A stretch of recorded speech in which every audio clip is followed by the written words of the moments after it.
Hello everyone. अब देखो, partnership admission के बाद जो सबसे इम्पोर्टेंट टॉपिक है, एग्जिस्टिंग पार्टनर में से जो पार्टनर वर्तमान में था उसमें से कोई पार्टनर फर्म से जाता है तो उसको बोलते हैं हम लोग रिटायरमेंट ऑफ ए पार्टनर या आउटगोइंग पार्टनर।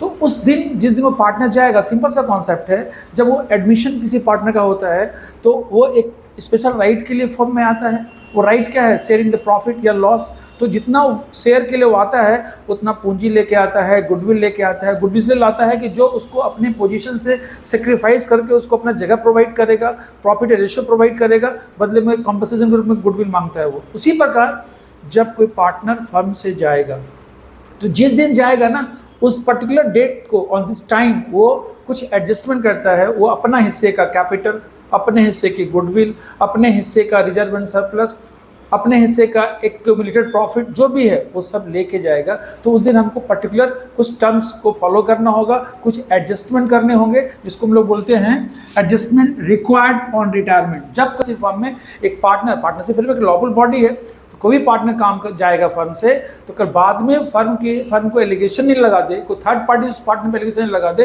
तो कुछ प्रॉपर काम वो करके जाता है। अपने हिस्से का जो उसका बनता हो तो लेगा ही, और कुछ लीगल काम है वो करके जाएगा, ताकि आफ्टर गेटिंग रिटायरमेंट फर्म के साथ कुछ ऑकरेंस होता है तो फर्म उसके लिए उस पर कोई ब्लेम नहीं कर सकती, या कोई third parties after retirement partner पर ब्लेम नहीं कर सकता। तो क्या क्या एडजस्टमेंट करना होगा at the time of retirement, जो क्या क्या लिखा है यहाँ पर।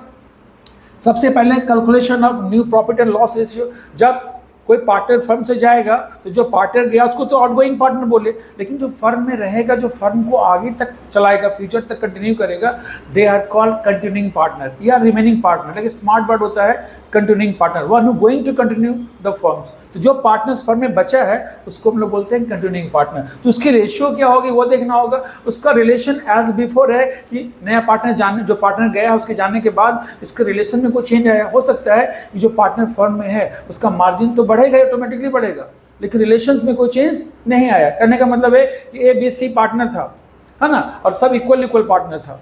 अब सी चला जाएगा तो बचेगा कौन? ए और बी, और ए और बी के बीच में आज भी इक्वल ही है, लेकिन पहले 1/3 था, बी का 1/3 था, सी का 1/3 था, और after getting retirement of C profit should be share amongst 2 persons. कौन? ए और बी, और बोलेगा आज भी इक्वल ही है। तो पहले यार 1/3 से तो 1/2 हो गया, तो ए का भी 1/2 हो जाएगा, बी का भी 1/2 हो जाएगा। तो स्ट्रेंथ तो बड़ा है, मार्जिन तो बड़ा है, लेकिन रिलेशंस ऑफ ए और बी के हिस्से में, तो ये सब चीज मार्केबल पॉइंट है जो आपको मार्क करना होगा।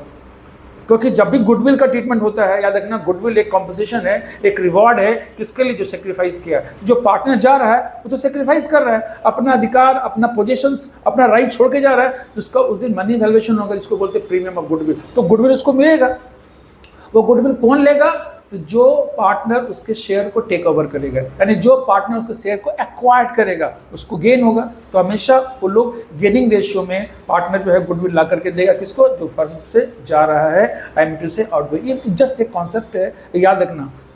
फिर बोलता है यहाँ पर कैलकुलेशन ऑफ गेनिंग रेशियो निकालने के लिए। तो जब तक न्यू रेशियो निकलेगा नहीं सर, आप गेनिंग रेशियो निकाल नहीं पाओगे। और सेक्रीफाइसिंग तो पता है कि जो जा रहा है वो सेक्रीफाइस कर रहा है, लेकिन जो उसके पोजीशन को टेक ओवर करेगा ना, एक्वायर्ड करेगा, वो तो गेन करेगा। अब गेन हो सकता है जितना रिमेनिंग पार्टनर वो सब करे, अब कोई एक करे, तो आपको क्वेश्चंस के टर्न पे डिपेंड करेगा, क्वेश्चन के कंडीशन पे डिपेंड करेगा, क्वेश्चन क्या बोल रहे हैं। फिर बोलता है ट्रीटमेंट ऑफ गुडविल। ये निकालने के बाद ट्रीटमेंट ऑफ गुडविल होगा कि जो पार्टनर जा रहा है उसके हिस्से की गुडविल कितना है, वो गुडविल उसके खाते में क्रेडिट हो जाएगा। और वो गुडविल कौन ला के देगा? तो कंटिन्यूइंग पार्टनर में कौन? तो जो गेन किया है, तो हो जाएगा treatment of goodwill. Revaluation account का मतलब क्या हुआ?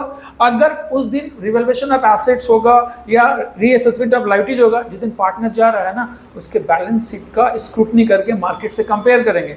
अगर मार्केट प्राइस और बुक में जो वैल्यू है वो था सेम, तो no need to open the revaluation account. लेकिन अगर बुक में कुछ वैल्यू कुछ और है, मार्केट में वैल्यू कुछ और है, तो must be you have to need या you have to prepare revaluation account, और उसमें प्रॉफिट होगा या लॉस होगा सारे पार्टनर में ट्रांसफर होगा। सारे पार्टनर मतलब आई मीन टू से इंक्लूडिंग आउटगोइंग पार्टनर, क्योंकि अगर प्रॉफिट हुआ तो आउटगोइंग पार्टनर का पूंजी बढ़ जाएगा, लॉस हुआ तो क्या घट जाएगा, क्योंकि उस दिन तक का जिम्मेदार तो वो है।